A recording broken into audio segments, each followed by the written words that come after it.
Good afternoon, everyone. My name is Rudy Page, and welcome once again. I'm having a dialogue with Roxanne St. Clair, who's the chair of the Commonwealth Girls Education Fund. Good day, Roxanne. How are you? Good afternoon, Rudy. I am fine, and thank you for inviting me to have this chat with you today. Great to see you again, and certainly look forward to finding out much more about the Commonwealth Girls Education Fund. So, Roxanne, before we start, just tell us a bit about yourself and your family background. Okay, sure. So I am a first generation UK born of Guyanese and American parentage. Okay. And I'm a wife, I'm a mother, I have two young men as sons. And we're here. So it's interesting being first generation Brit and raising young men who all they know is being British. So that's our family dynamic. Yeah, it's quite challenging. I understand. Yes. So can you tell us what the Commonwealth Girls Education Fund actually does? Yeah, sure. So it's a charity that was formed in 1967. And basically, what we do is that we sponsor the secondary education of girls around the Commonwealth. Now, these are bright girls who, due to finances, wouldn't get the opportunity to go to school. So the charity was formed, I said, back in 1967, because there was one girl in Sierra Leone who was really bright, but due to the financial situation, would have missed out of a secondary education. And somebody knew somebody and had a conversation with this lady who was the president of our sister charity, the Commonwealth Countries League, and just told her about this girl's plight. And they raised funds and basically gave her the funds so that she could go to school.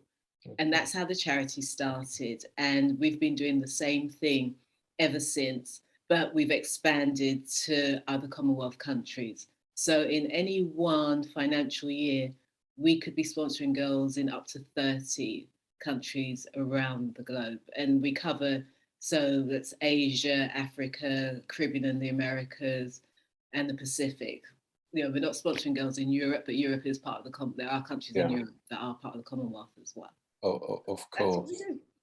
All right. So what age group do they take? So it's secondary, so from 11 right up to 18, because our ethos is that once we take a girl on our books, we want to be able to support her throughout her whole secondary education.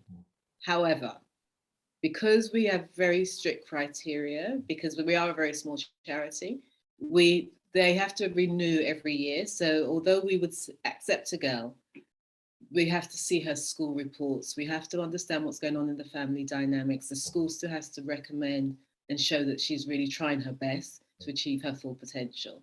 And then we will renew every year until she graduates from secondary school. So some schools will start when they come in at 11, but some girls are slightly older by the time that we're asked to sponsor them. So it's not just based on academic attainment then, it is effort put in, or is it a combination of the two? So we do say bright girls, so that's like the first criteria. Yeah. But then it's really those girls that they would really miss out on education because they couldn't afford to go. Right. So it's not just any bright girl. She has to be bright but financially challenged, because what we want to ensure is that somebody that's got the potential to change their community or even, something in the country doesn't miss out on that opportunity purely because the family either haven't got the funds to support her education or do not see the value in paying for a girl to be educated because they see her wealth elsewhere. And these are some of the issues that our sponsored girls face. Absolutely. So how long has the charity been doing this type of very, very valuable work? Actually? Yeah, so as I said, this is our 55th year. 55. And it's just that, it's expanded. And it's interesting that you asked me how long it's been doing this, because, you would have thought that, well, after 55 years, the need wouldn't be there. But it's still there, it's still evident, because there are millions of girls around the world who are still missing out on education. Yeah. So although here, in the UK, we take a lot for granted, there are so many people who do not have half of the opportunities that we have. Yet they would really love, and these girls really want to go to school. It's not even the case of, oh, let's educate them because we want to make this difference. The girls really want to go to school because they're bright. And they can see that they've got talents and skills that would be suited to fulfilling their education so that they can go on. They have such aspirations. Some want to be doctors, some nurses, some want, they want to make change. They want to be change makers, really. And you read their letters and you just think, wow, what can she become? So that's, the pleasure for us of being able to offer them these opportunities. Excellent. And why the focus on girls and not boys as well? I often get asked that question. And what I tend to say to people is, okay, imagine yourself in a country that, I don't like using the term, but for want of a better term, is still developing. Yeah. You've got a son and a daughter. You've got limited financial resources. Who do you educate? Yeah. Or who do you choose to educate?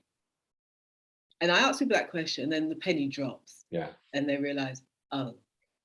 Exactly. Okay. Because a lot of the time it's deemed that it's a waste of money educating a girl, and there are things for her to do around the home. And we even saw this in lockdown, where schools were closed. So it was automatically assumed that, well, okay, she's at home, she can, provide for the family, she can cook, she can clean, or we marry her off because she's got a value in, it could be cattle, it could, and that is the reality of some of the people that we sponsor, that families need to exist, so they will see it's more economically viable for them to sell off their daughters so that they can get a dowry or whatever it is, and then she's no longer their responsibility. So this is some of what our girls are dealing with. And these are some of the realities. Yes. And the other important thing, I would guess, as supporting girls, we're now also talking about children in the long run, that supporting women, and then the contribution that then makes to the development of young people, of children, I think is an essential part. Yeah, definitely, because the old saying, you educate a man, you educate an individual, you educate a woman, you educate a nation. And these girls are future mothers. And who's responsible in the main for the upbringing of the children, particularly in their formative years? It's the mothers. So therefore, if the mum's educated, she sees the value of education, she's more likely to want her children to be educated. She will be, communicating with other people in her community. And then everybody has the opportunity for growth. And that is, the reality of life. So, it does make a difference. There is a generational impact. So an intervention program such as this is really important. Excellent. Oh, definitely, yes. So after 55 years, you must have some success stories to share. Can you share a few of them with us? Yes, we do. And one that I like to share is when I became a trustee of the charity a few years ago now, I'd always heard about this particular lady who was out in the Pacific. I won't mention the particular island, but she's out in the Pacific. And people were always going on about this lady. And when was it? I think it was, we've lost 2 years. So I would like to say it was 2018. We were having one of our annual luncheons. And a few weeks before, we had heard that she was going to be in the UK. Now, she became the only paediatrician on her island because she got an education. So she was going to be in the UK. We reached out to her and said, look, we're having this luncheon on this date. So we were so fortunate because she was here to host or chair an event for Wellcome Trust. So she left her meeting, came to our luncheon, and actually spoke and shared her story.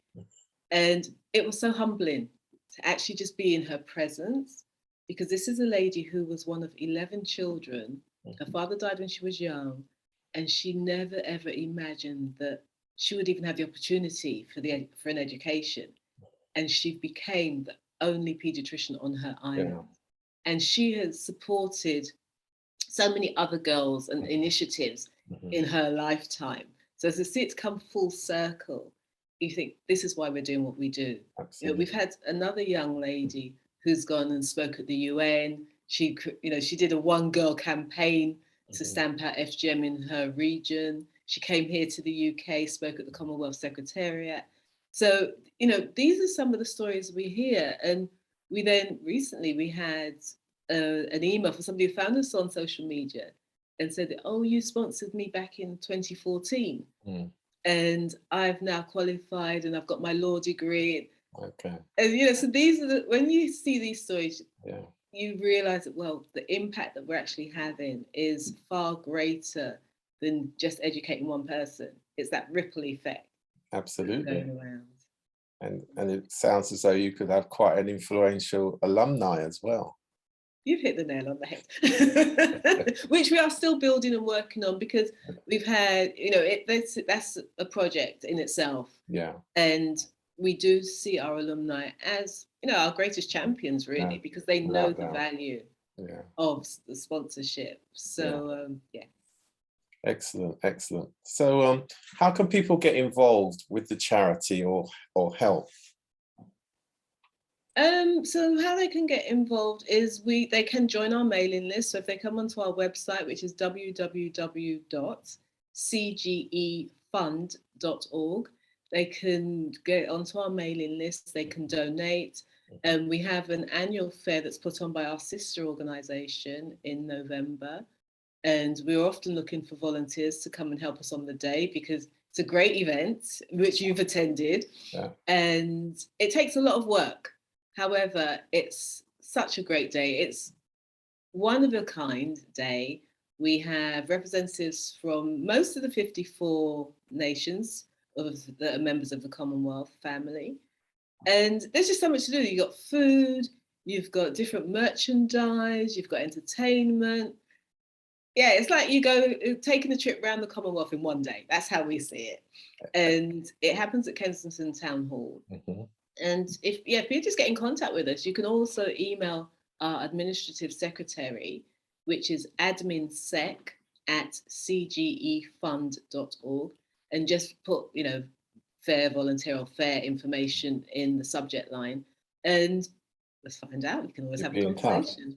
So we're talking about the Commonwealth Fair, Saturday, the 12th of November, 2022, Kensington Town Hall in West London. That's correct. Excellent. You did that better than me. Great, great. So before we go, Roxanne, is there just one message that you would like to leave with everybody as it relates to the education of girls across the Commonwealth? Yes, education is one of the cornerstones. It's fundamental to everything that we do.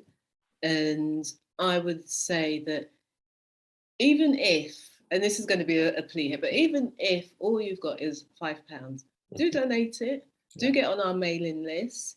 Or the other thing we haven't mentioned is that we've literally just published our Commonwealth cookbook, because during lockdown, we couldn't have in-person events.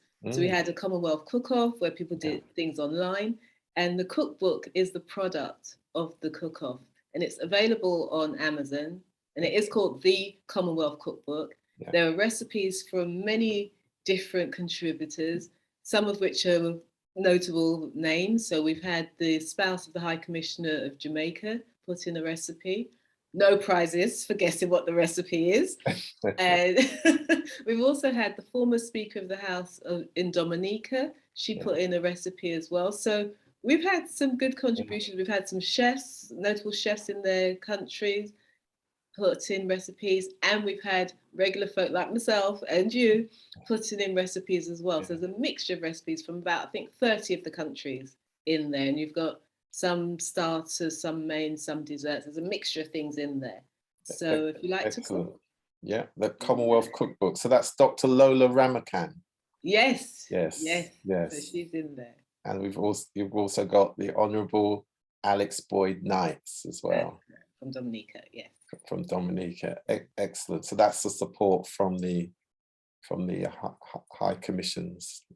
Yes, and you know, they pushed it out to their diaspora as well. So most of them would put messages out. So we've had contributions, as I said, from people from different countries. So we're really grateful to the support that we receive from the High Commissions, because their support is invaluable.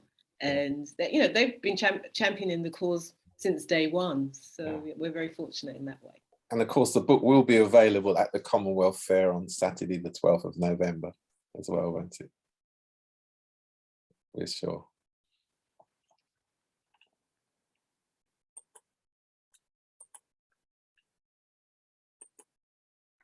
Thank you very much, Roxanne. Oh, you're back. I'm back. Excellent. I was just saying that the book will be on sale at the Commonwealth Fair on Saturday, the 12th of November as well. That's correct. It will be, definitely.